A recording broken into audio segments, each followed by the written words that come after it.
Assalamualaikum warahmatullahi wabarakatuh dan selamat sejahtera.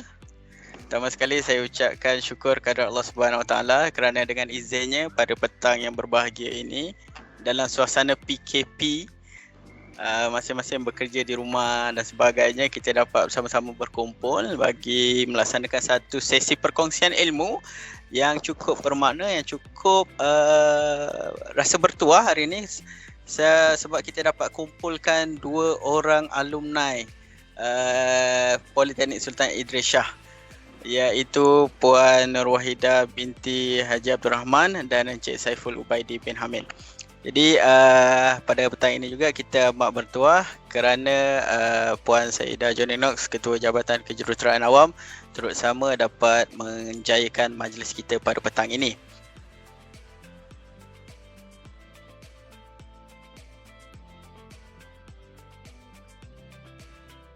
Dan untuk makluman tuan-tuan dan puan-puan sekalian, sesi perjumpaan kita pada petang ini dilakukan dengan kaedah baru, dengan norma baru, iaitu secara online. Biasanya kita jumpa alumni datang ke Politeknik untuk berkongsikan sesuatu, tapi hari ini kita jemput mereka secara online sahaja. Untuk makluman tuan-tuan dan puan-puan, pelajar ataupun ahli mesyuarat kita pada petang ini adalah seramai 150 orang ketika ini. Dan saya yakin bilangan peserta ini akan terus bertambah sehingga jam 5 petang ini. Baiklah, tanpa melengahkan masa, saya dengan sukacitanya mempersilakan Puan Saidah Johnny Knox, Ketua Jabatan Kejuruteraan Awam, untuk menyampaikan ucapan aluan. Dipersilakan. Terima kasih, Pengerusi Majlis. Alright. Assalamualaikum dan salam sejahtera semua.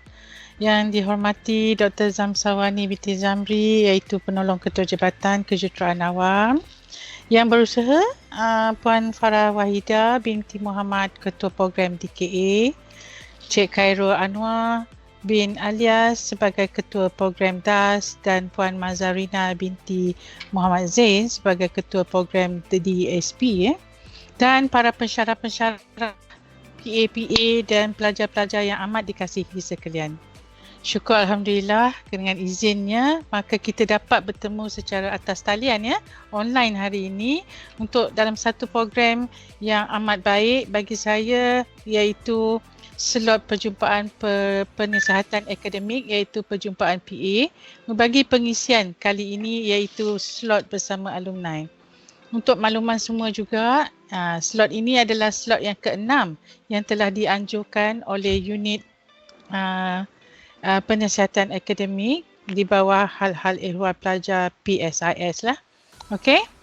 So dalam keterbatasan pergerakan kita PKPB ni, maka agak sukar untuk kita berjumpa dengan pelajar-pelajar, namun dengan adanya satu program seperti ini, PA anda masih ingin berjumpa dengan anda dan ingin memberi beberapa tips. Mungkin insya-Allah alumni kita ini akan bantu kita dalam pengisian kita hari ini, insya-Allah.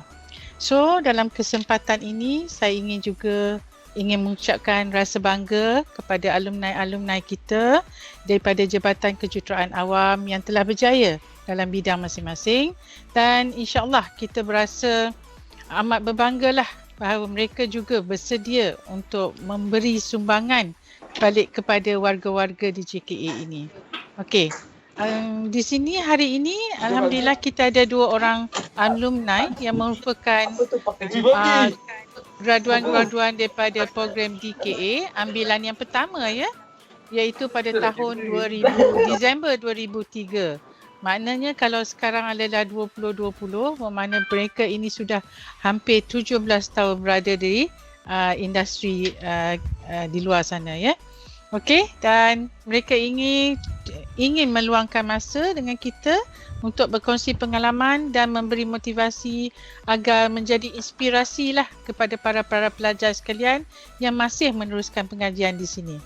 Okey, saya ingin mengucapkan ribuan terima kasih dan penghargaan kepada Puan Nur Wahidah binti Haji Abdul Rahman yang juga merupakan seorang penolong jurutera awam atau civil, bahagian saliran Mesra Alam, Jabatan Pengairan dan Saliran Malaysia. Seterusnya juga penghargaan saya dan seluruh warga JKA kepada Encik Saiful Ubaidi bin Hamid. Beliau adalah pengarah urusan IDF Prima Sendirian Berhad. Walaupun beliau merupakan alumni dari program DKA, namun beliau telah bertukar bidang ke bidang perniagaan atau keusahawanan, iaitu lebih menceburi bidang seni. Mungkin ada kaitan juga dengan pelajar-pelajar seni bina untuk hari ini. Mungkin nanti beliau akan kongsikan pengalaman tersebut, bagaimana kita nak mergekan bidang binaan dan keusahawanan. Okey. So, untuk itu juga tahniah diucapkan kepada unit pengurusan dan pembangunan pelajar Jabatan Kejuruteraan Awam di atas kejayaan menganjurkan program seperti ini. Diharapkan agar semua pelajar JKA dapat mengikuti sesi perbincangan dari awal hingga ke akhir program, kerana saya yakin anda akan mendapat sesuatu yang sangat berharga untuk persediaan anda untuk masa depan nanti. Akhir sekali, saya suka ingin mengingatkan kepada semua, jaga kesihatan, patuhi SOP, duduk rumah saja sekiranya tiada perkara penting yang perlu kita buat di luar sana. Akur kepada arahan yang diberikan oleh kerajaan dari masa ke semasa. Okey, untuk itu, wabillahi taufiq wal hidayah. Wassalamualaikum warahmatullahi wabarakatuh. Sekian, terima kasih. Waalaikumsalam warahmatullahi wabarakatuh. Terima kasih diucapkan kepada Puan Saeedah di atas ucapan yang telah disampaikan sebentar tadi. Jadi untuk makluman semua, ketika ini ahli mesyuarat kita telah mencecah ke angka 187 orang. InsyaAllah, Okay, very good. Okay, angka ni akan terus meningkat lagi. Sekarang masih lagi meningkat. Okey, baiklah, kita akan mulakan sesi perbincangan kita ataupun forum. Dia nak cakap forum pun tidaklah, macam talk show lah. Jangan, okey? Boleh So sesi kita petang ni kita akan mulakan dengan sesi perbincangan. Saya akan menanyakan beberapa soalan, perkongsian. Kemudian nanti kita akan buka kepada sesi soal jawab. Kita akan buka kepada pelajar untuk bertanyakan soalan kepada panel kita, dan kepada para pelajar boleh sediakan soalan anda. Anda boleh ajukan kepada dua orang alumni kita, ataupun anda boleh masukkan ke ruangan chat. Mana-mana soalan yang terpilih kita akan ajukan kepada alumni kita. Boleh? Okey guys semua? Okey baik. Okay. Cik Saiful, kita mulakan Cik Saiful dulu. Cik Saiful boleh kongsikan sedikit latar belakang Cik Saiful. Assalamualaikum. Oh lama sekejap. Siaplah. Itulah, saya dah tukar pakai handphone ni.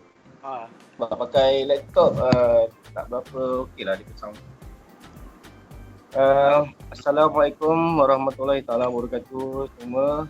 Salam. Yang berusaha Puan Saeedah Joni Kes, Ketua Jabatan Kejuruteraan Awam. Yang dihormati Dr. Zam Salwani binti Zamri, Penolong Ketua Jabatan Kejuruteraan Awam. Yang berusaha Puan Siti Farah Wahidah binti Muhammad, Ketua Program DKA. Encik Khairul Anwar bin Alias, Ketua Program di program apa Cik Rizal ni? Diploma Alam Sekitar. Diploma Alam Sekitar. Alam Sekitar. Cik Mazarina binti Muhammad Zain, Ketua Program Diploma Seni Bina. Bangunan. Seni Bina. Diploma Seni Bina. Baik. Diploma Seni Bina. Baik. Seterusnya para pensyarah dan pelajar yang dikasihi sekalian. Nama saya Saiful Ubaidi bin Hamid, pemegang bekas kad pelajar 17 JKA 03F 518. Oh, ingat lagi ya? Jurusan Diploma Kejuruteraan Awam. Bagi sesi, ingat insyaAllah ingat. Bagi sesi 2003 hingga 2006. So saya antara pelajar yang sulung batch yang pertama. Saya memang mengucapkan jutaan terima kasih lah kepada kepada Cik Rizal dan juga wakil-wakil daripada KUSIS yang menjemput saya. Sejujurnya saya rasa ramai lagi yang boleh kita invite sebenarnya selain daripada saya.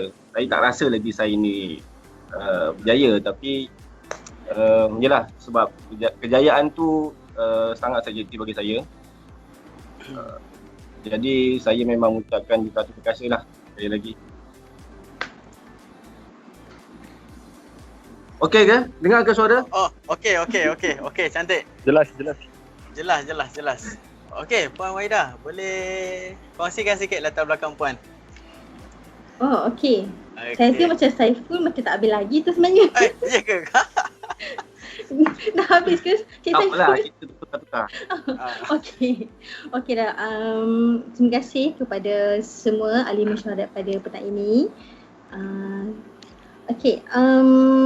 Saya mulakan. Saya Nur Wahidah Jabir Rahman. Tentunya saya adalah alumni PSIS tahun 2004-2006. Okey, kami ni sebenarnya satu kelas. Saya dan Encik Saiful ni satu kelas. Dan kita orang adalah batch yang pertama lah diploma kejuruteraan awam pada masa itu. Sebelum ni saya menerima pendidikan di Sekolah Teknik Muazzam Shah di Pahang dalam aliran kejuruteraan awam. Dan sebelum ni juga saya bersekolah di Sekolah Menengah Kebangsaan Ceras di Kuala Lumpur. Sebenarnya sebelum saya memasuki dunia pekerjaan, sebelum saya mendapat jawatan pada masa itu 2007, pembantu teknik dalam awam. Sebenarnya kalau siapa yang keluar diploma bidang kejuruteraan awam, dia akan terus, kalau government part, dia akan ke pembantu teknik lah. Sebelum saya menjawat penjawat awam, saya satu sem saja saya pernah duduk dan melanjutkan pelajaran di Universiti Tun Usain On. Tapi sebabkan komitmen keluarga dan semasa, komitmen kerja juga, so saya rasa cukuplah setakat diploma sajalah.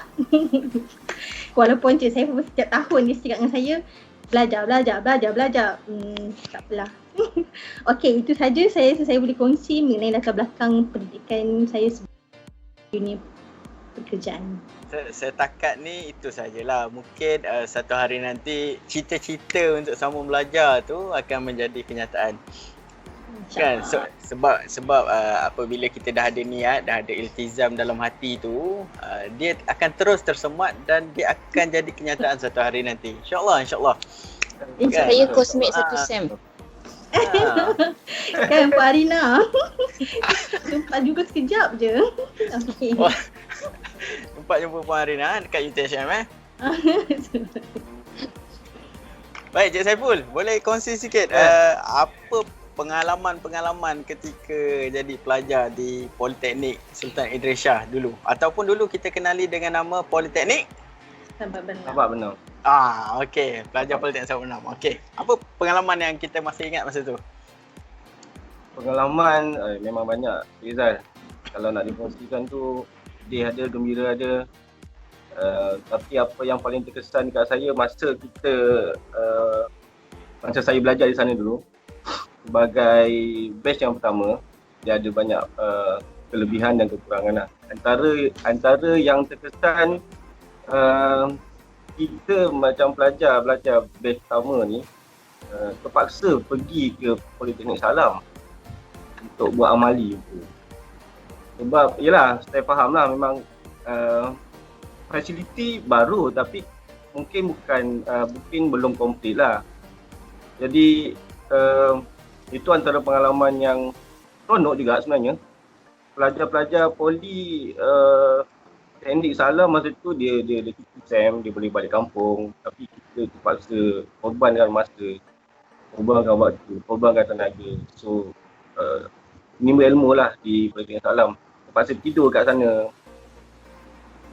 Seronok lah benda tu. Tapi ada juga kelebihan dia. Sebagai batch yang pertama, saya rasa fasiliti yang ada di Politeknik Sabak Bernam pada ketika itu memang semua baru lah. Kelas baru, kursi baru, cikgu pun lecturer pun baru. Jadi agak pada jadi masa memang itu seronok kita lah. boleh mandi kolam renang Ke masa tu memang agak mencabar juga. Yalah, sebab kita adalah orang yang pertama, kita tak ada abang-abang sulung kita untuk kita bertanyakan berkenaan dengan pelajaran lah. So semua kebanyakan kita akan refer dengan lecturer. Tapi macam saya sendiri pun, selain daripada pengalaman menimba ilmu, sebab saya SEM 2 saya dah menetap di luar. Jadi agak ada kekangan juga dekat situ sebenarnya. Sebab bila duduk luar ni kita, yelah, daripada segi untuk kita belajar tu agak struggle sikit lah. Okey, kalau Puan Wahidah pula macam mana? Saya ingat saya dulu Puan Wahidah ni antara penerima anugerah ketua kejabatan yang kerap kali naik ke pentas. Apa kenangan ataupun rahsia dia ketika itu? Sedangkan masa tu kita kat library pun buku tak banyak. Boleh kata tak ada. Kita tak ada line internet dan sebagainya. Tapi Puan Wahidah buktikan dengan kelemahan kekurangan-kekurangan itu dia tidak menjadi alangan. Tidak boleh dijadikan alasan untuk tidak berjaya. Boleh Puan Wahidah kongsikan sikit rahsia dia di situ? Rahsia saya nak cakap pasal rahsia, saya tak rahsia sebenarnya. Tapi itulah pengalaman saya di PCC sebenarnya sangat banyak. Every setiap sem yang saya terdapat banyak kenangan. Dari segi akademiknya, dari segi co-curriculumnya. Alhamdulillah saya dikelilingi oleh kawan-kawan dan pencara-pencara yang sangat memahami, yang sangat sporting. Rahsianya, saya rasa rahsianya saya ni mungkin jenis suka minta pandangan kot dengan lecturer dengan kawan-kawan, dan saya suka bertanya sebenarnya. Mungkin itu kot. Tapi alhamdulillah saya mengucapkan terima kasih kepada pensyarah-pensyarah saya kerana saya diberi peluang untuk menjawat. Saya pernah dapat anugerah apa ya? Cik Dr. terlupa pula. Anugerah akademik dan co-curriculum ya semasa di Convocation tak salah. Ketika saya, itu anugerah pelajar ya, akademik dan co-curriculum ni adalah anugerah tertinggi ketika itu. Itulah saya rasa itulah penghargaan paling saya tak tersangka, sebab saya bersaing dengan ramai kawan-kawan yang sangat-sangat hebat. Dan saya tak sangka nama saya dipilih. Terima kasih banyak kepada semua pensyarah-pensyarah saya. So nak cakap pasal pengalaman sangat banyak lah di PCS tu, sangat banyak. Sangat banyak. Itulah sangat banyak. Di antaranya yang saya boleh cakap, saya pernah join mewakili bola tampar Politeknik. Lepas tu saya juga merupakan dulu jawatan kuasa perwakilan pelajar dengan saya. Tapi saya tak sure sekarang tahun ini sama ada JPP lagi ke atau MPP, saya tak sure. Sekarang MPP dah sekarang, Majlis MPP, Perwakilan Pelajar. Pada masa saya 2005 tu, memang nama JPP lah. Okay. Kalau kata pengalaman tu sangat banyak lah. Tapi apa yang saya boleh inform dengan semua pelajar-pelajar,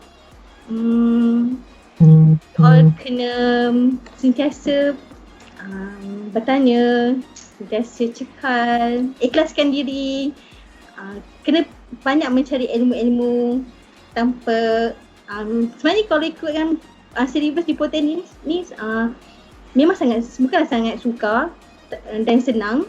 Tapi kita kena pandai mencari sumber-sumber tu. Macam itulah bagi saya. Alhamdulillah pengalaman di PC sangat banyak dan saya sangat berterima kasih kepada semua pensyarah dan rakan-rakan seperjuangan saya yang sekarang ni sebenarnya diorang sangat-sangat hebat. Dan ada juga kawan-kawan saya yang dah doktor, yang dah ada PhD. Tapi Cik Izal, Ya. kalau boleh mencarah lah. Boleh. Kalau Puan Wahidah, dia memang sangat aktif masa di poli. Tapi saya adalah di sebaliknya. Di Saya dulu sebaliknya memang maksudnya itu. di sebaliknya sebab saya memang dulu kurang aktif.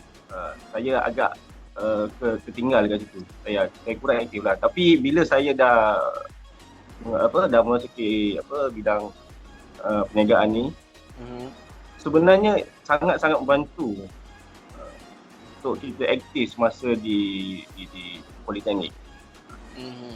So kalau ada persatuan, masuklah persatuan. Kalau ada sukan, aktiflah dengan sukan. Sebab saya sendiri pun kalau nak cari kerja, saya akan lihat, saya akan pandang benda-benda tu. Kerana bidang dalam akademik lah. Tapi tu antara pengalaman yang jangan diambil lah. So macam saya dulu memang saya tak berapa gemar sangat. Cuma sekarang ni saya rasa saya bagi nasihat untuk pelajar sekalian, ambil lah pengalaman tu sebenarnya. Pengalaman kita biasa aktif di bidang pendidikan dalam masa universiti. Maknanya kat sini saya boleh ambil point tadi daripada Puan Wahida tadi. Salah satu tips untuk berjaya adalah mewujudkan hubungan yang baik, hubungan yang rapat dengan pensyarah untuk dijadikan rujukan. Dari masa ke semasa. Rujukan ni tidak semestinya dalam aspek akademik semata-mata. Macam-macam perkara yang boleh kita kutip daripada pengalaman para pensyarah ni. Betul tak, Puan? So, saya setuju, betul. Okey, dan tak dapat saya gambarkan berapa banyak pengalaman tu sebenarnya. So, dari Cik Saiful tadi, ketika di politeknik adalah satu masa ataupun platform untuk kita aktif untuk bentuk keyakinan diri, soft skill kita. Betul, soft skill. Kan? Soft skill tu akan digunakan di masa-masa yang akan datang. Kadang-kadang pada hari ni kita tak nampak benda tu berguna. Mungkin selepas kita masuk dunia pekerjaan, dia akan nampak apa pentingnya soft skill, join club, aktiviti dan sebagainya. Betul tak? Betul. Saya setuju. Okey, Puan Wahida, sekarang bertugas sebagai penolong jurutera awam. Okey, di bahagian saliran Mesra Alam, Jabatan Pengairan dan Saliran JPS. Boleh Puan cerita sikit job scope ataupun tanggungjawab yang Puan mainkan, jalankan di JPS ketika ini? Okey, saya di bahagian saliran Mesra di JPS adalah sangat baru sebenarnya, Encik Rizal. Sebelum ni saya di bahagian lain. Okey, sebelum ni bahagian mana? Seperti saya di bahagian pembangunan modal insan lah sebelum ni. Dan saya memang selama 13 tahun saya bekerja sebagai contoh di JPS kami mempunyai 18 bahagian. Di antaranya bahagian yang saya boleh sharekan adalah bahagian pengurusan sumber air dan hidrologi, bahagian pengurusan sungai, bahagian pengurusan zon pantai, bahagian reka bentuk empangan dan banyak lagi lah bahagian-bahagian yang melibatkan teknikal. Okay, kalau sekarang ni saya di bahagian saliran Mesra Alam itu sebenarnya dia lebih tertumpu kepada pengurusan air larian hujan, berkonsepkan Mesra Alam demi kelestarian alam sekitar sebenarnya. Tapi kalau secara ringkas ni saya boleh share dengan you all semua, skop tugasan saya sekarang adalah lebih kepada saya menyelaras dan memantau pelaksanaan projek pembangunan di bawah saliran Mesra Alam selaraslah dengan dasar dan peraturan semasa yang berkuat kuasa, seperti memantau pelaksanaan kajian perunding dan pelantikan kerja ukur, termasuk menyediakan pembayaran tuntutan perunding dan kerja ukur bagi setiap peringkat dan kebentuk yang dijalankan. Buat masa ni lah skop tugas jabatan saya sekarang. Okey, terlibat ke dengan kerja-kerja memantau sungai-sungai tercemar tu ke? Ada terlibat ke? Saya tak terlibat kat situ. Itu di bawah bahagian pengurusan sungai. Dah sekarang ni kan musim-musim tak ada air, musim-musim air sungai tercemar ni. So, kalau Puan terlibat, kita nak tanya banyak soalan ni tentang sungai-sungai tercemar. Saya tak terlibat kat situ. So, kalau ni nak ikutkan bidang JPS ni sangat luas sebenarnya. Itu yang saya boleh share kan skop kerja saya sekarang. So, apa yang Puan Wahida hadapi sekarang dalam dunia pekerjaan ni dengan apa yang kita belajar dulu di Politeknik tu tally tak ataupun ada perbezaan? Okay, dari segi construction dulu masa saya mula-mula menjawat pembantu teknik di bawah pentadbiran daerah, di bawah pegawai daerah, ketua pegawai daerah. Sama je sebenarnya dari segi teknikal lah. Dari segi bantuan konflik, kita kena bantu kontraktor, semua tu kan. Itu adalah sama. Dari segi bila saya masuk bahagian sumber air dan hidrologi, basic yang kita belajar diploma tu itu adalah basic. Tapi benda tu boleh diguna pakai untuk kita bekerja lah. So bila kita bekerja juga kita aplikasikan dengan arahan-arahan semasa, berkeliling yang kita tera macam tu. Tapi kalau ikutkan sebenarnya apa yang kita belajar kat diploma tu sama je sebenarnya. Itu sebenarnya boleh diguna pakai dan dipraktikkan semasa kita bekerja nanti, insyaAllah. Maknanya kita boleh simpulkan di situ silibus di Politeknik selari dengan industri semasa. Walaupun walaupun mungkin sikit, kita yalah teknologi ni kan berkembang kan. Ya, betul. Tapi basically tu boleh selari lah dengan industri, apa yang berlaku di industri. Ya, boleh. Betul, boleh. Okey, kita nak dengar pandangan daripada Cik Saiful. Apa perniagaan ataupun bidang tugas Cik Saiful sekarang? Okay, saya bercerita saya punya pengalaman dalam dunia bidang ni. Selepas saya habis saja belajar di Politeknik, sebenarnya saya memang dalam industri engineering lah, di Sarawak. Sebelum ni saya memang first kali saya kerja sebagai cloud work. Cloud work untuk buat highway di LPT2. LPT2 tu maksudnya LPT2 tu ada hasil tangan Cik Saiful lah. Sikit lah. Masa tu saya cuma sebab saya tak sampai setahun di sana. Saya start daripada Jabur, and then saya sampai ke London Cerul, package 5A2 kalau tak silap saya. Kemudian saya berpindah kerja di Mancon, under developer SP Setia untuk projek perumahan di Setia Alam. Okey. So kalau Setia Alam sekarang ni yang dah membangun, saya antara perintis masa saya di sana lah. Yang membuka laluan, membuka tapak. Sebab dulu asalnya memang kelapa sawit. Saya antara yang perintis masa projek itu dibangunkan. Sebelum tu UiTM pun belum saya ada? Bekerja sebagai belum ada. UiTM pun belum ada? UiTM belum ada. UiTM tu dah belah Puncak Alam. Oh bukan, ni Setia Alam? Setia Alam. Okey. Dia border dekat Kapar, Meru. Ya, okey, Setia Alam. Okey. Saya bekerja sebagai, masa tu saya bekerja sebagai penyewa tapak. Saya bekerja penyewa tapak. Memang kat situ saya betul-betul mempraktikkan apa yang saya belajar lah dalam bidang civil, structure. So daripada ada benda yang memang kita tak belajar di poli, kita belajar di tapak lah. Okay. Skill.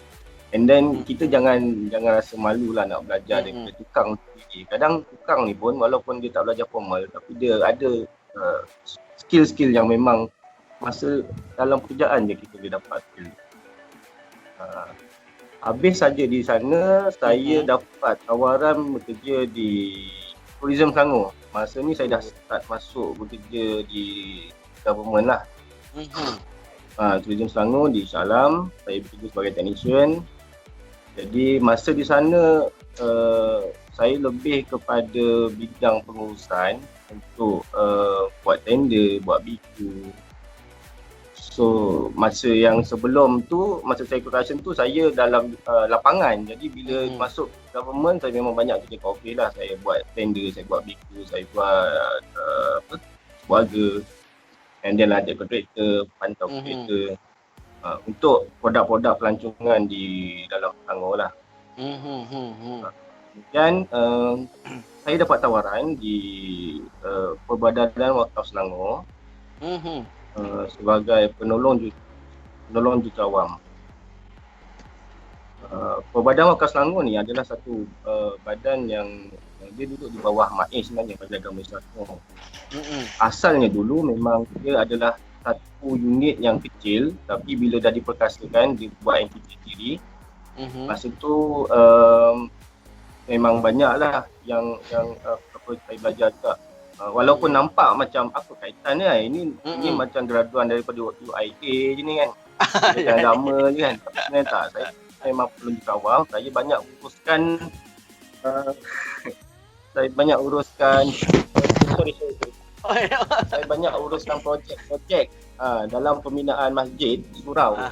Okay. Untuk makluman, kalau di Selangor ni mana-mana dana yang diwakafkan sebenarnya mengikut enactment adalah perlu dimasukkan di dalam Badan Wakaf Selangor. Dan pengurusan untuk lantikan, untuk pembinaan dana wakaf ya, bukan dana daripada persekutuan ke ataupun kerajaan negeri. Wakaf Selangor akan uruskan. Jadi macam saya akan uruskan tender, saya akan buat lantikan, saya buat pengetahuan, saya buat pembayaran. So banyak yang saya belajar dekat sana. And then dekat situ jugalah antara saya punya turning point untuk saya bertukar kerjaya, untuk saya buka perniagaan sendirilah. Alhamdulillah. Okey. Sebab daripada situ saya banyak dealing dengan kontraktor yang buat masjid, and then banyak dealing dengan subkontraktor yang buat masjid. Tapi kebanyakannya yang buat masjid untuk yang subkon yang kerja specialist ni, utamanya berkaitan dengan IT, ada setengah tu memang bukan kaum Melayu yang dilantik. Jadi saya nampak peluang kat situ lah. So sampailah sekarang ni bila saya buka perniagaan, saya memang asalnya specialist in Islamic interior decoration. So at the first 2 years tu memang saya banyak buat ID untuk masjid, untuk surau. Sampai ke Kuning, sampai ke Perak, sampai ke Johor pun pernah. Okey. Puan Wahida masih lagi bersama kita ke, Puan? Ya, saya masih di sini.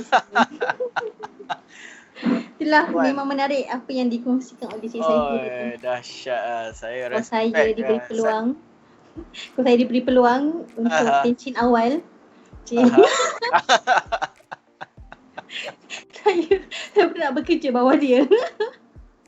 Tak apa, berkhidmat dulu di bawah kerajaan kan.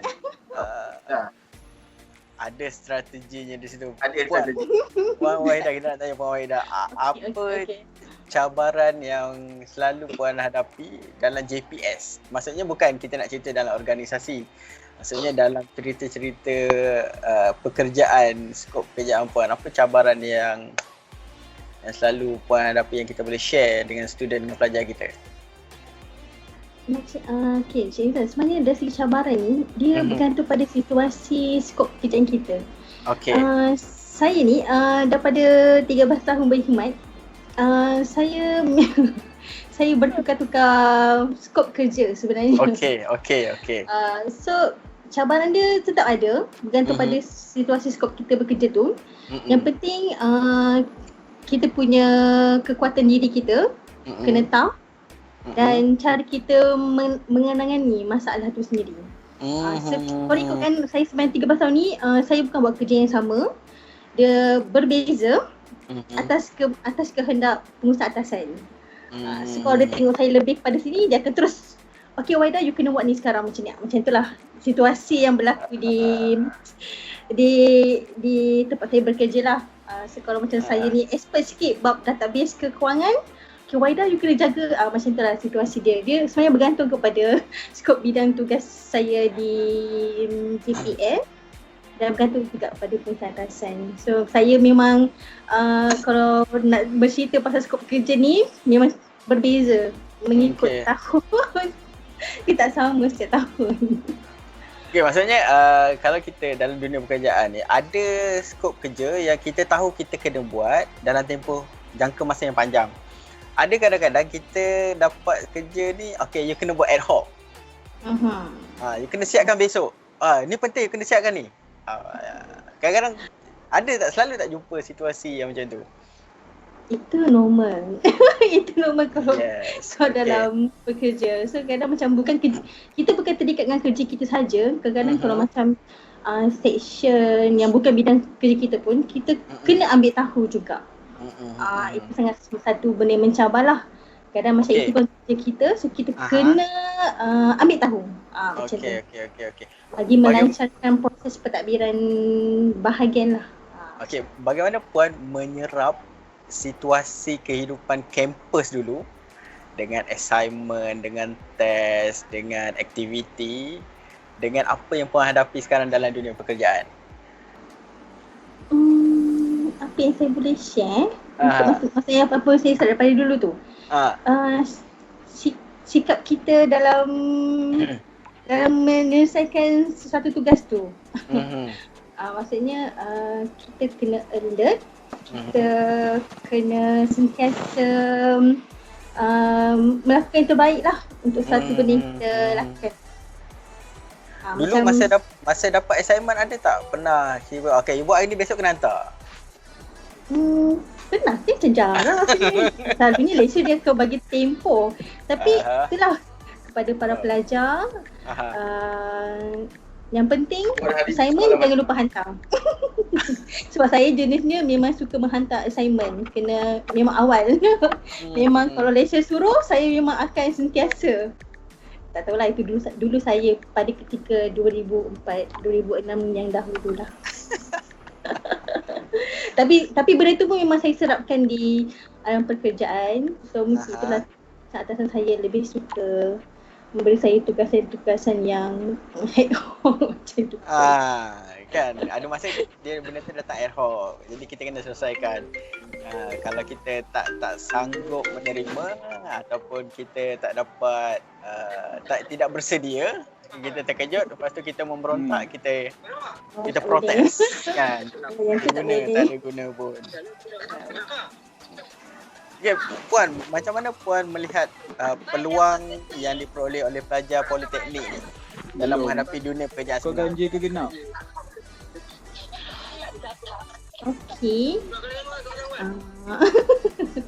Kan dia macam-macam tu. Okey. Sebenarnya apa yang saya dapati Cik Rizal, pelajar di politeknik ni sebenarnya mempunyai banyak kelebihan dia lah. Kalau kita tengokkan berdasarkan kehendak pasaran kerja, sektor ekonomi dunia pun memang macam tu. Sebab banyak syarikat swasta ataupun awam atau agensi kerja sendiri yang memang mengambil graduan politeknik bekerja. Kerana saya tengok graduan politeknik ni lebih mempunyai kebolehupayaan kemahiran tinggi yang berbagai dan dikehendaki oleh syarikat-syarikat pada zaman sekarang sebenarnya. Sebagai betul tak Cik Saiful? Saya rasa dia lebih banyak kalau macam siapa graduan yang mempunyai kemahiran, so itulah kondisi dia. So saya rasa pelajar di politeknik mempunyai banyak kelebihan sebenarnya. Ini kerana saya rasa pengajar di politeknik pun berkonsepkan kemahiran daripada yang sangat menurun lah. So kalau macam kita tengok kalau macam politeknik pun kita ada industri latihan selama 6 bulan iaitu satu semester. Kalau dibandingkan dengan di IPTA, kalau macam kawan saya pun ada mention, ada yang diploma tu tak ada praktikal. Ada juga universiti yang hanya tak lama, dalam 3 bulan saja. So saya rasa politeknik baguslah sebab dia memberi peluang pada kita untuk belajar dunia dalam itulah latihan industri. Tapi semuanya tapi 6 bulan tu. Okey, Dalam tempoh 6 bulan tu sebenarnya bagi saya dia ada kelebihan kedua pihak tu. Side daripada majikan dan juga side daripada student tu. Tempoh 6 bulan tu ada tempoh yang ideal bagi saya. Kalau 3 dia kurang lah sebenarnya. Okey. Kita bincang dari sudut side kelebihan yang diperoleh oleh pelajar apabila menjalani praktikal selama 6 bulan. Apa yang baik untuk pelajar? Banyak. Cik Saiful dululah. Ya. Cik Saiful. Apa kelebihan? Bagi saya macam saya dalam industri yang industri yang memerlukan tenaga kerja mahir.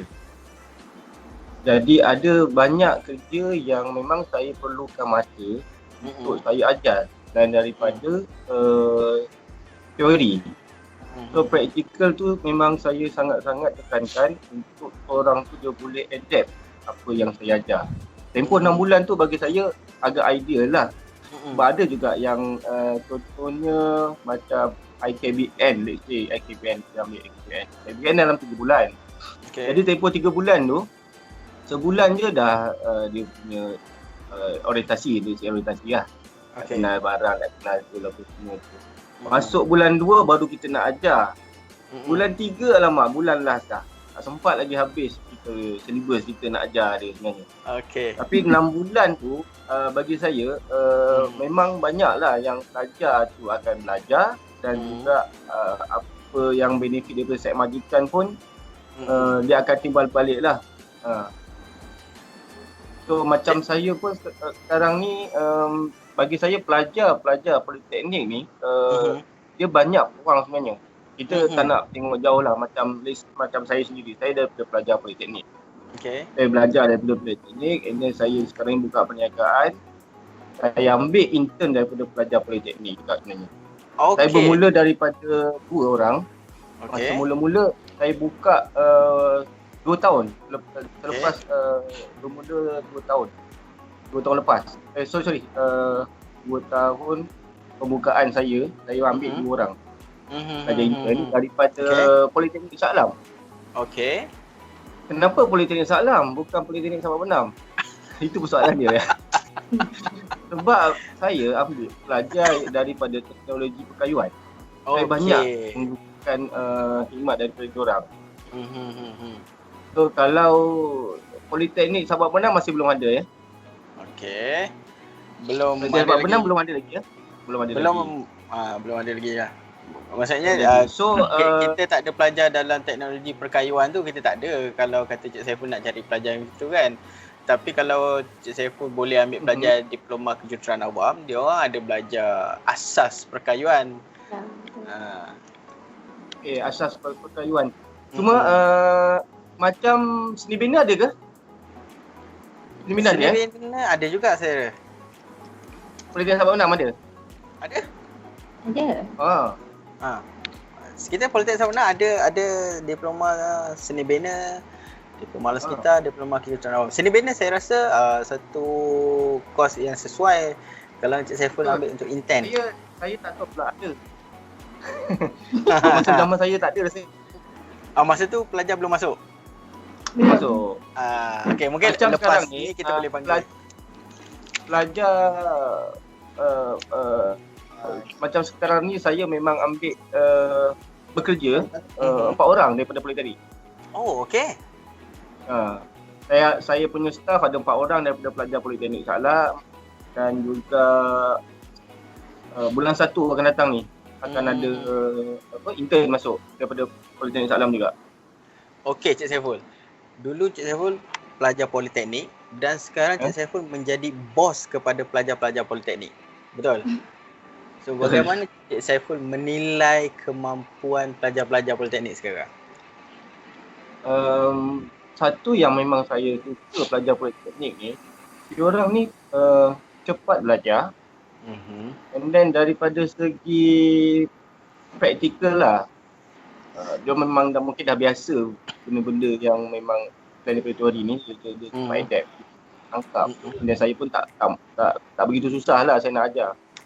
Daripada segi attitude, daripada segi kemampuan untuk menerima arahan. So antara pelajar-pelajar yang saya suka untuk saya ambil daripada politeknik sebenarnya. Sebab saya sebelum ni pun memang banyak juga saya selain daripada politeknik, saya banyak ambil intern daripada UPM, UTM, UITM, UKM, banyak juga sebenarnya. Kita tak nak cerita kelemahan orang lain, tapi apa kelebihan politeknik? Kelebihan politeknik tu macam saya cakap, kemahiran untuk menyelesaikan masalah, kemahiran untuk sebab politeknik dia memang penting dan juga praktikal. Teori dan juga praktikal. So itu kelebihan dia. Kalau ada yang lain mungkin dia lebih kepada teori, and then ada juga yang lain lebih kepada praktikal saja. Teori dia kurang. Gabungan tu yang saya rasa memang menempati kiri lah, matikan untuk hire. Balance lah dari segi teori dan praktikal. Puan Wahida ada pernah pernah terima pelajar intern di JPS ke? Untuk masa ni belum lagi. Kalau ada praktikal pun dia akan ditempatkan di bahagian lain lah. Di bahagian ya saya. Ya saya. Ironinya, saya dulu pelajar praktikal JPS. Ya betul. Saya pula masuk JPS. Macam tu cerita dia. Saya mesti kat situ juga. Wahida ada jumpa conteng-conteng di dinding ke ditulis oleh Saiful I miss ke apa ke? Saya Sabak Bernam. Saya JPS Sabak Bernam. Oh JPS. Ada di daerah Sabak Bernam masa itu. Okey Puan. Tapi itulah Cik Rizal. Cuma saya nak ingatkan, cuma saya nak info, macam nak share. Sebenarnya apa yang peluang boleh peluang pelajar politeknik semuanya bergantung pada pelajar itu sendiri sebenarnya. Dia kena mencari sebanyak mungkin ilmu kemahiran untuk dipraktikkan semasa bekerja kelak sebenarnya. Betul. Kalau kita macam saya bersyarah ataupun kita di peringkat politeknik, kita boleh menyediakan apa pun cara yang terbaik kita sediakan untuk pelajar supaya mereka boleh dapat ilmu yang sebaiknya. Tapi kejayaan itu bergantung atas usaha pelajar itu sendiri. Betul lah. Okey, Puan Wahida, bagaimana apa yang pelajar-pelajar ni perlu siapkan diri sebelum mereka menempuh masuk ke gerbang pekerjaan? Okey, pengalaman saya sebenarnya bila kita melangkah ke dunia pekerjaan, kita kena belajar berkomunikasi dengan pelbagai generasi. Apa yang saya boleh sharekan, sebab ketika kita di zaman belajar, kita terbiasa dengan teman-teman rakan-rakan sebaya kita lah. Betul. Namun dalam dunia pekerjaan, kita akan dikelilingi dengan rakan sekerja dari berbagai latar belakang dan usia. Sebagai contoh, pengalaman saya dulu di bawah pentadbiran pegawai daerah. Pada masa umur saya 22 tahun sebagai pembantu teknik, saya adalah bos dan di bawah saya adalah juruteknik kanan saya dan juruteknik yang sudah pun senior, yang dah berumur 56, yang 54 tahun, dan saya adalah ketua yang sangat muda pada umur 22 tahun pada masa itu. So apa yang kita belajar adalah kita kena pandai bawa diri dan pandai berkomunikasi dengan cara yang tepat lah. Dan satu, kita kena hormatlah dengan diorang dan hargai diorang, rakan sekerja yang lebih senior ataupun mereka yang segerik atau bawah pada kita. Dan yang keduanya, kita kena belajar mengatur waktu. Sebenarnya mengatur waktu ni sangatlah penting sebabnya kerana kalau kita ada waktu yang baik, dia akan membantulah kita dalam kerjaya kita sebenarnya. So sebagai contoh, pada masa kita belajar kita terikat dengan masa. Contohnya kita boleh contohlah kalau macam hari ni tak ada kelas, so kita boleh bangun pukul 9, 10. Tapi bila kita bekerja, kita memang terikat dengan masa tu sendiri. Maksudnya masa sangat pack. Dengan keadaan saya yang dah berkeluarga ni, masa sangat pack. So memang kena belajar mengatur waktu tu sebenarnya. So dan yang ketiga yang boleh saya share, apa yang saya boleh share? Sebenarnya belajar untuk rasa bertanggungjawab lah. Sebabnya kalau macam kita di dunia pekerjaan, kita akan diamanahkan dengan tanggungjawab yang sangat besar untuk, macam saya nak memantau projek kerajaan. So kita memang kena buat dengan betul-betul ikut arahan dan perkara yang telah ditetapkan. Tersalah langkah, kita pun akan terjerat.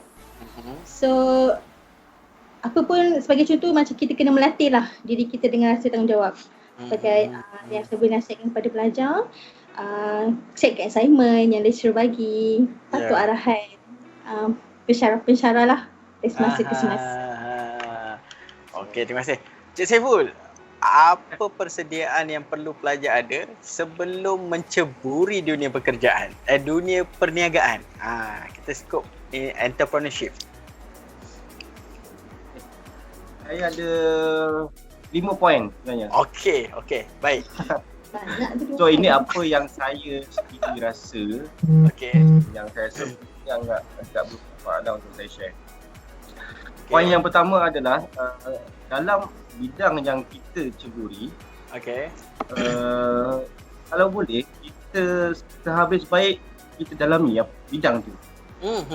So let's say daripada 1 sampai 10 buat sampai 11 level kemahiran dalam bidang sebenarnya. Sebab kita dah memang dalam bidang tu, alang-alang baik kita terus buat sehabis baik. And then poin yang kedua, poin yang kedua ni, kita sebenarnya untuk berjaya, kita tak boleh nak bekerja orang sebenarnya. Kita akan cepat penat. Ada orang mengatakan kalau kita nak cepat berjaya, kita buat seorang-seorang. Tapi kalau kita nak lama bertahan, kita kena kerja berpasukan. So kerja berpasukan ni adalah memang sangat-sangat perlukan lah kalau dalam kita memang tak boleh nak buat seorang. Kalau kita buat seorang memang kita akan cepat penat.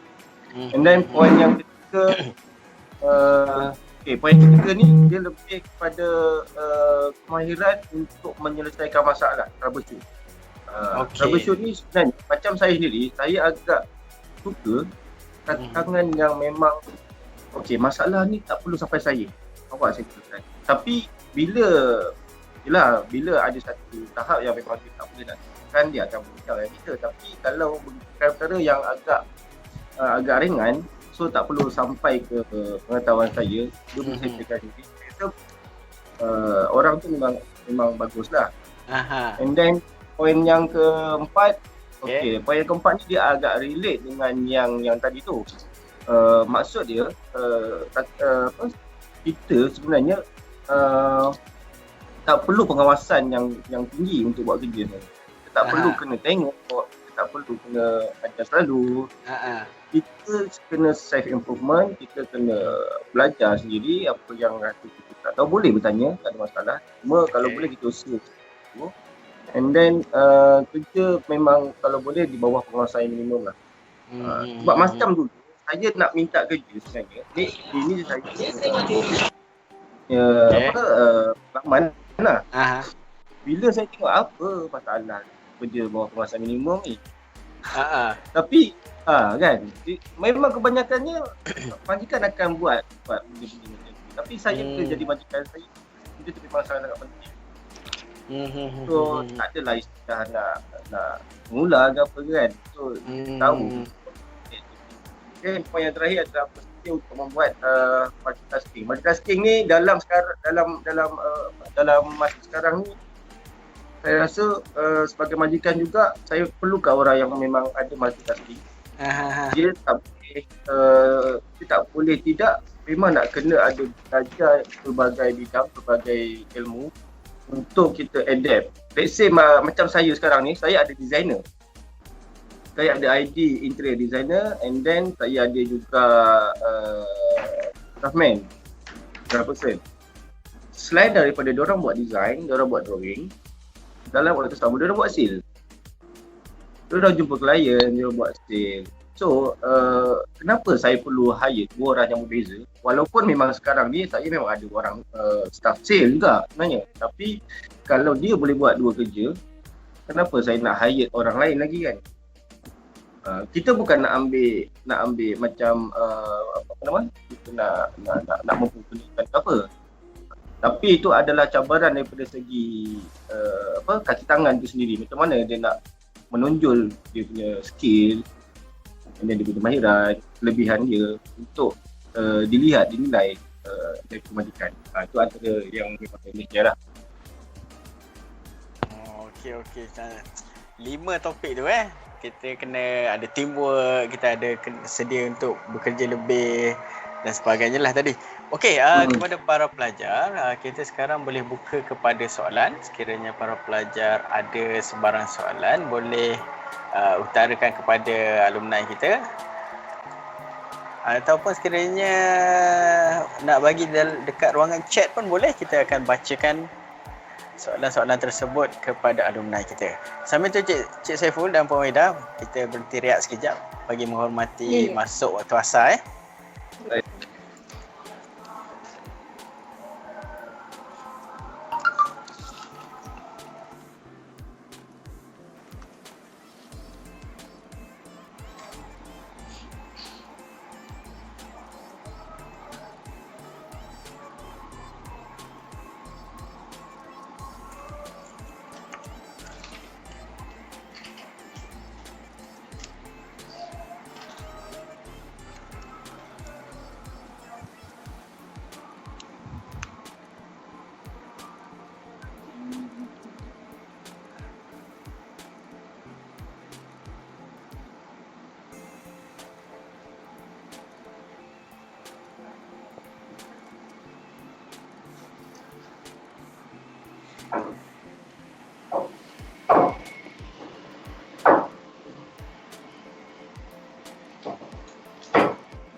Okey, baik, kita buka kepada soalan. Sesiapa saja yang ingin bertanyakan soalan boleh ajukan sekarang. Boleh onkan mikrofon anda dan kita boleh ajukan kepada alumni kita. Kita buka, tak kira sesiapa saja boleh bertanya. Pelajar, para pensyarah.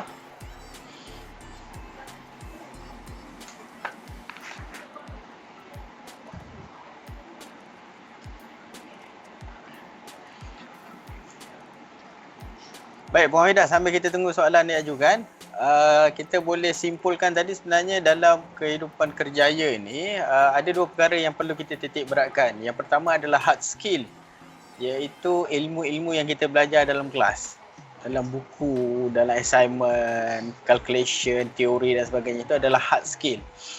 Tapi yang menentukan kejayaan kita dalam kerjaya ini adalah soft skill. Betul, bagaimana kita nak berkomunikasi, nak teamwork, sentiasa bekerja dengan bersungguh-sungguh, meningkatkan produktiviti, itu yang penting, betul? Okey. Cik Rizal. Ya, baik, kita ada soalan dari Puan Rozaila Eli, silakan. Okey, soalan Cik Rizal tu berkaitan dengan apa benda saya nak tanya ni, berkaitan dengan soft skill. Okey, nice, okey. Sebab apa, pada kita ni, kita nampak pada hari ni memang totally agak teruk sikit lah dengan soft skill ni. Lagi-lagi bila nak menghadapi, nak berhubung dengan pihak luar kan. Lepas tu bila jumpa pihak luar, kita marah-marah dah. Oh Puan, kena marah dah Puan, tak boleh nak hadap lah benda ni Puan, tak boleh buat Puan. Okay, so kita tanyalah orang lama ni. Okay, Wahida sendiri berada dalam bidang kerja dengan sektor awam. Berbaidi dengan lagi besar, kan jumpa lagi orang-orang yang lagi besar kan. So bagaimana anda berdua berhadapan berhadapan dengan orang-orang yang begini kat luar. Maksudnya bila jumpa je kan ada tak puas hati dengan apa benda yang kita buat. So bagaimana tuan dan puan hadapi orang-orang yang begini. Okay, supaya kita tahu pada kita ni boleh ni lah, bersedialah dengan keadaan-keadaan ni kat luar, di luar jangka lah, di benda yang di luar jangka. Okay, silakan. Okay, terima kasih Puan Rozaila Eli.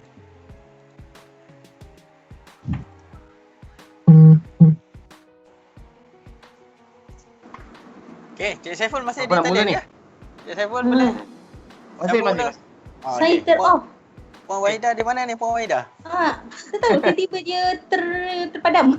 On kan kamera tu semula. Ada butang kamera turn on. Okey dah. Okey, keluar. Okey. Kita bagi Puan Wahida dulu. Cerita saya tak dapat dengan soalan yang tadi tu. Saya memang terpadam. Okey, Cik Saiful boleh? Puan Roselali tanya, dalam keadaan sekarang pada hari ini, pelajar-pelajar kita ni agak lemah dalam aspek komunikasi.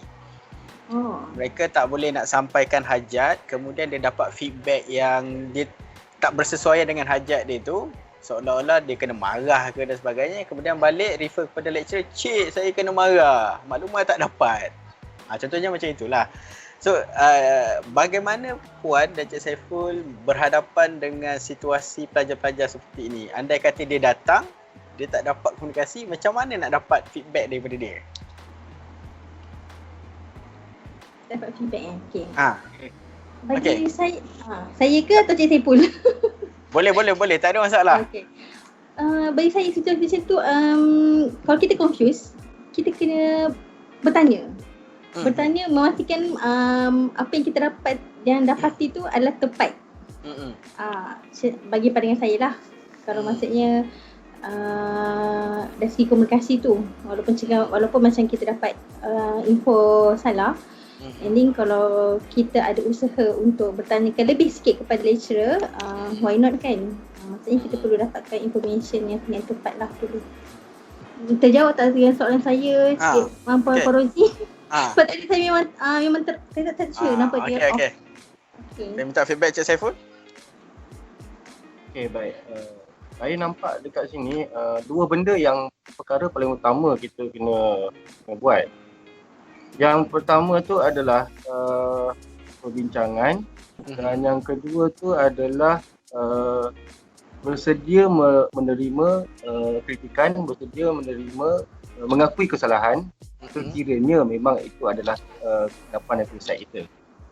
And then kita berbincang ini dalam konteks kalau kita nak berhadapan dengan klien yang mungkin tak puas hati dengan hasil kerja. Betul ke Puan Rozi? Macam tadi tu? Betul. Betul. Sebab saya pun memang pernah saya akui memang pernah lah berhadapan dengan situasi-situasi begini. Tak mungkin kerja-kerja yang saya buat tu 100% perfect semua, sebab kita pun manusia kan. Memang saya pernah menghadapi situasi yang memang klien tak puas hati, and then ada juga klien yang puas hati. So mana-mana yang memang tak puas hati tu memang kita akan buat perbincangan. Macam saya cakap tadi, poin pertama adalah dua benda, perbincangan dan juga kalau kesilapan tu berlaku daripada side kita, dua benda. Bersedia mengakui kesalahan dan juga bersedia untuk menerima segala kritikan lah. Kritikan pastinya benda tu kalau boleh kita nak kritikan bina untuk kita improve hadapan. So perbincangan yang berkualiti adalah perbincangan yang mana kalau macam saya akan note setiap apa-apa juga point kedua-dua pihak. Kita akan refer lah nanti kalau kita nak nak counter ke apa ke, so kita ada kita punya point-point yang kita dah ambil lah. Terjawab ke ada lagi soalan-soalan lain? Okey kan Puan Roselali? Okey, agak harap macam saya dekat sini. Macam saya pun saya ambil pendekatan dengan dua kaedah sebenarnya. Okay.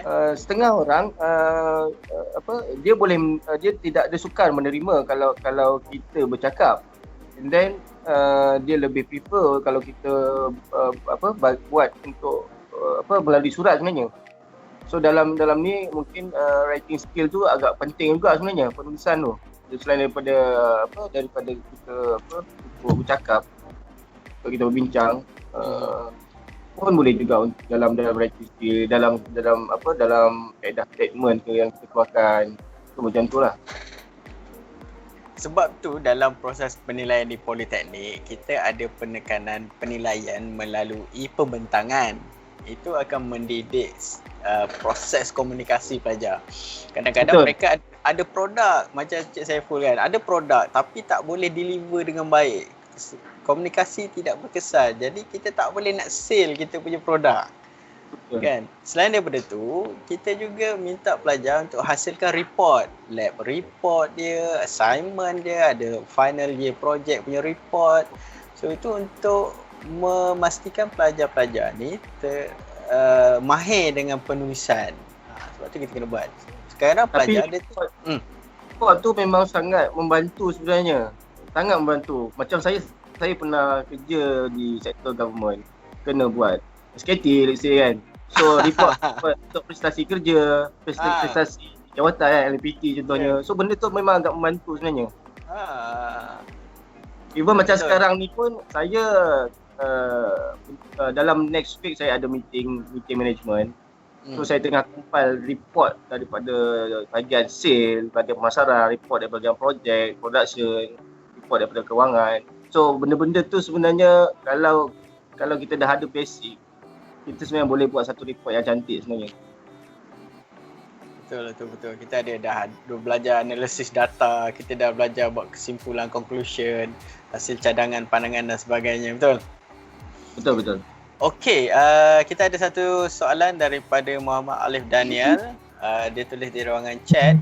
Assalamualaikum Encik Rizal, saya nak minta nasihat dari penceramah-penceramah kita. Persediaan dalam memasuki fasa alam pekerjaan seperti latihan industri.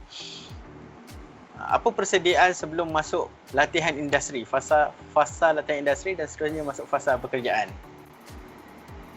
Okey, Puan Wahidah boleh kongsikan? Okey, persediaan dia bagi saya kecekalan diri sendiri. Sebabnya Cekal. kita kena cekal. Walaupun apa je arah yang kita hadapi, memang kena cekal. Sebabnya bersedia. Yang penting bersedialah, bersedia dalam semua aspek. Sebabnya bila kita dalam latihan industri, memang akan berbeza dan kita tak banyak komplain tau. Tak boleh komplain. So memang kita kena reda je lah dengan apa yang diarahkan. Yang penting walaupun kita ada satu benda yang baru, kita kena study. Bila kita dapat benda yang baru, kita bersedia study lah apa benda kita dapat yang baru. Kadang apa yang kita masa di latihan industri tak sama apa yang kita belajar. So memang sikit banyak kita menambahkan ilmu pengetahuan dan kemahiran kat situ lah. Cik Saiful, kalau saya nak mohon LI intern dengan Cik Saiful, apa nasihat Cik Saiful pada saya? Mindset student tu nak kena kalau boleh nak kena tukar. Sebab saya tak nafikan memang tak kira daripada universiti pendidikan mana. Bila kita pasal internship ni, mindset untuk jadi seorang pekerja tu masih belum ada lah. Okey. Tapi kalau memang kita dah boleh set daripada awal, sebenarnya saya ni bukan intern ni, saya memang betul-betul bekerja. So masuk kerja pun nak kena punch, kan, nak rehat, balik. So benda-benda tu kalau boleh jangan mindset sebagai seorang aku ni intern je. Tak boleh sebenarnya. Sebab benda tu dia akan bawa pada alam pekerjaan nanti. Sebab dia jadi habit. Kat sinilah kita belajar macam mana kita nak bekerja. And then lagi satu, kalau boleh bersedia menerima suatu perkara yang baru. Selain daripada apa yang dia belajar, dia kena menerima menerima apa yang majikan dia berilah tugasan. Dan mungkin lain daripada bidang dia, mungkin ada, mungkin sama, mungkin lain juga. Dan yang lain kalau boleh, mana ada nanti dia cerita saya marah, saya belajar. Tak nak dengar benda-benda macam tu. Kadang-kadang dia jadi alasan, saya tak belajar ni, saya tak boleh buat ni. Kadang-kadang kita kena berfikir di luar kotak fikiran kita lah. Okey. Ada soalan lain? Kita tunggu ada soalan lain. Ada siapa lagi ingin bertanyakan soalan? Ambil peluang ni untuk menimba seberapa banyak ilmu korek rahsia daripada dua alumni kita. Bukan senang kita nak dapat mereka. Dan hari ni kita dapat dua sekali. Ada siapa lagi nak tanya soalan sebelum kita tutup program kita pada petang ni?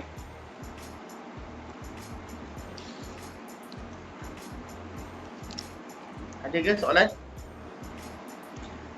Okey, sekiranya tak ada soalan, kita bagi peluang kepada Puan Wahidah untuk memberikan kata-kata terakhir yang boleh dijadikan pedoman kepada pelajar ni supaya dia sama-sama berjaya seperti alumni-alumni kita. InsyaAllah. Okey, apa yang saya bernasihatkan, pertama sekali, you all kena kenali dan dekat dengan tenaga pengajar anda. Dan yang keduanya, kita kena belajar untuk ilmu. Kerana macam seperti yang Cik Saiful cakap lah, kita kena belajar dari setiap masalah yang kita lakukan, cari solusi yang terbaik dalam menyelesaikan setiap masalah yang ada hadapi, sentiasa belajar dan terus belajar, dan sentiasa berlapang dada untuk berkongsi ilmu dengan semua orang. Dan yang keempat, macam biasalah prosedur kita sebagai pelajar, kita datang kuliah tepati masa, beri penumpuan yang beri penumpuan dalam kelas. Assignment jangan lupa hantar. Banyakkan bertanya. Jangan rasa malu untuk bertanya dengan kepada sesiapa sahaja. Dan yang paling utama, hormatilah ilmu dan mereka yang menyampaikan ilmu tu pada kita. InsyaAllah semua tu akan boleh bawa ke kerjaya kita kelak, insyaAllah. Dan yang akhir sekali, yakin bahawa rezeki Allah itu sangat luas. Dan teruskan usaha, tawakal, insyaAllah kejayaan tu pasti milik Allah. Milik anda semua, insyaAllah. InsyaAllah. Okey, terima kasih Puan Wahida. Cik Saiful, ada satu soalan tadi dia tanya. Cik Saiful sudi tak menerima pelajar untuk intern dan juga pensyarah untuk sangkutan industri. Kita di Politeknik, kalau pelajar dia ada latihan industri. Latihan industri ni selama 1 semester. Seperti yang Cik Saiful tahu kan. So kita juga ada satu ruangan untuk pensyarah mengikuti sangkutan industri. Dia dipanggil sangkutan industri. Dia pun latihan industri jugalah. Dia objektif dia adalah untuk memberi ruang, membuka platform kepada pensyarah untuk upgrade dia punya skill. Mungkin ada teknologi-teknologi baru yang kita perlu tahu supaya kita boleh deliver dengan baik kepada pelajar. Jadi adakah Cik Saiful sudi menerima dari aspek pensyarah pula nak pergi praktikal?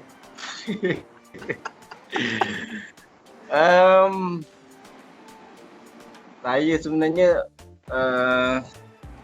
ini program ni memang sebelum ni ada ke, sebab macam saya dengan pihak IKBN kita ada satu program ni dipanggil program emas sebenarnya. Program saya lupa program apa, tapi dia punya program ni kita akan set up satu ruang tempat belajar di pejabat saya. Ada buat teori, ini ada juga buat praktikal. Ini ada pensyarah akan datang untuk bagi ajar pelajar yang kita akan provide.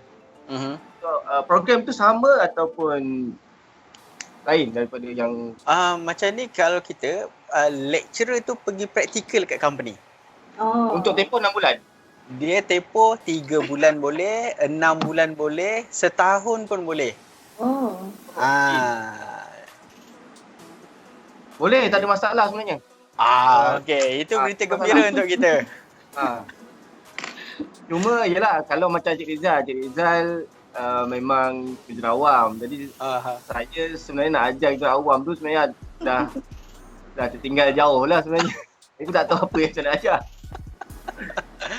Tak, dia bukan semestinya bidang kejuruteraan awam. Maksudnya kalau saya contohnya nak masuk ke sana, adalah benda yang saya nak belajar. Bukannya saya nak belajar kejuruteraan awam kan. Tapi kalau macam tu sebenarnya tak payah melalui Politeknik sendiri pun saya memang open. Nak datang, siapa-siapa nak datang, nak melawat, nak duduk, nak menyembang, ilmu ke apa tu boleh je, tak ada masalah.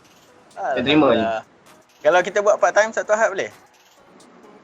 Part time satu ahad. Soalan tu buatkan saya bersalah nak jawab. Okeylah, masa kita pun dah nak tamat. Boleh berikan kata-kata terakhir lah, motivasi jadi pedoman, panduan kepada pelajar-pelajar kita. Antara yang saya boleh share, kita setiap apa benda yang kita lakukan, apa yang kita buat, apa yang kita ada, kena buat secara ikhlas hati. So ikhlas hati tu maksud dia, kita buat tu bukanlah untuk please bukan lecturer, bukanlah kita please buat siapa, bukan. Ini untuk diri kita. Untuk diri kita, untuk kita maju dalam kerjaya, dalam pelajaran, bagi Tuhan. Ini kan sentiasa juga bersedia untuk menerima cabaran-cabaran baru lah. Sebab cabaran-cabaran ni dia bukan yang setakat di alam pembelajaran. Cabaran yang pertama pun sebenarnya di alam pekerjaan sebenarnya. Sebab itulah yang akan targetkan sebenarnya. Okay. Itulah keadaannya. And then yang paling utama juga sebenarnya adalah planning lah sebenarnya. Apa planning kita, apa target kita sebenarnya, apa target kita dalam life, apa planning untuk career contoh kan, untuk kita punya pelajaran contohnya kan, apa target, apa planning itu penting lah sebenarnya. Okey, baiklah. Nampaknya sampai sini saja kita punya ruang yang ada untuk sesi bersama alumni dalam slot perjumpaan penasihatan akademik pada hari ini. Sekali lagi saya mewakili pihak Jabatan Kejuruteraan Awam Politeknik Sultan Idris Shah mengucapkan setinggi-tinggi penghargaan dan terima kasih kepada Encik Saiful dan Puan Nur Wahidah di atas kesudian melapangkan masa pada hari ini untuk bersama-sama kita berkongsi pengalaman dan ilmu kepada warga JKA pada hari ini. Kami minta maaf sekiranya terdapat sebarang kelemahan dalam menjalankan program kita pada hari ini, dan kami mendoakan agar Cik Saiful dan Puan Nur Wahidah terus sukses dalam apa jua bidang yang anda lalui, yang anda hadapi. Kalau dalam dunia pekerjaan terus cemerlang, satu hari nanti mana tahu Puan Wahidah jadi KP, JPS dan sebagainya, dan mana tahu satu hari nanti akan lahir Tan Sri Saiful Hamid kan. Mana nak tahu kan, satu hari nanti kita Tan Sri akan jadi penasihat kepada Politeknik Sultan Idris Shah, kita akan jemput sampaikan diploma dan sebagainya kan. Itu tak mungkin. Dan tak mungkin juga MC convocation tu masih tetap Rizal Abdul Rahim. Cerita boleh silah sikit tak? Saya nak ucapkan terima kasih kepada boleh, semua. Boleh. Okey, silakan. Saya bagi slot terakhir ni. Okey, saya nak ucapkan terima kasih kepada semua pensyarah-pensyarah saya. Since kita orang tinggal Poli 2006. So kalau tahun 2020 dah 14 tahun lah maksudnya. Saya ucapkan terima kasih kepada Puan Seti Suhaidani, PA kita orang pada masa itu. Dan Cik Riza dulu pernah mengajar kami subjek matematik. Puan Rozi Lailim, Cik Fauzi, Puan Siti Nurihan, Puan Siti Arina, apa lagi, Puan Cik Muhammad Nubli, Cik Hafizul Hadi, Puan Jamaliah yang masih ada di situ lah. Dan semestinya ramai lagi yang macam dah berpindah kan, macam kenangan dengan Cik Safri tu memang saya sangat inilah. Okay, terima kasih banyak. Saya sangat menghargai dan terhingga. Terima kasih banyak. Okey, Cik Saiful ada apa lagi nak cakap? Kata-kata terakhir? Terima kasih jugalah, samalah. Terima kasih kepada semua cara di atas segala ilmu dan juga ajar yang telah diberikan. Cuma saya ada pada ketika itu agak sukar untuk menerima pelajaran itu. Sekarang ni memang saya bagi nasihat lah, sebab saya dah lalui, saya dah tahu apa impact dia, and then untuk menjadi macam saya sekarang ni, dia akan lebih struggle lah. Dia akan lebih struggle. So tak ada sebenarnya tak ada apa-apa halangan pun kalau kita nak berjaya ni. Sebenarnya atas dasar kepercayaan pada diri sendiri untuk berdaya maju. Okay, terima kasih kepada semua lecturer Rizal, Puan Rozi, Puan Seti, Puan Jamaliah, Cik Nubli, siapa lagi? Cik Fauzi. Terima kasih banyak kata ilmu yang dicurahkan. Terima kasih PCS. Terima kasih juga pada sidang media. Thank you untuk jemputan hari ini. Sesungguhnya bagi seorang pensyarah, bagi seorang cikgu, tidak ada yang lebih mengembirakan selain melihat pelajar-pelajarnya berjaya. Gunakan ilmu itu ke arah kebaikan dan untuk kebaikan bersama. Last sekali, Puan Saedah, ada apa-apa nak ucap sebelum kita akhiri sesi kita? Okey, Assalamualaikum, salam sejahtera sekali lagi. Okey, ribuan terima kasih knowledge sharing yang diberikan serta perkongsian pengalaman semasa di PCS dan semasa berada di industri di sana tu amat baik dan saya harapkan mungkin sekiranya kami ingin memanggil sekali lagi untuk satu lagi aktiviti, insya-Allah. Okey, terima kasih banyak-banyak khususnya kepada pelajar-pelajar sekalian yang sangat aktif. Tadi saya nampak dia 250 pelajar sekalian. Okey, terima kasih banyak. Dan juga pada jemputan kita hari ini, pensyarah-pensyarah sekalian, terima kasih atas moral support semua. Okey, Assalamualaikum. Okey, sekian. Wabillahi taufiq wal hidayah. Wassalamualaikum warahmatullahi wabarakatuh. Terima kasih semua. Terima kasih semua. Terima kasih semua.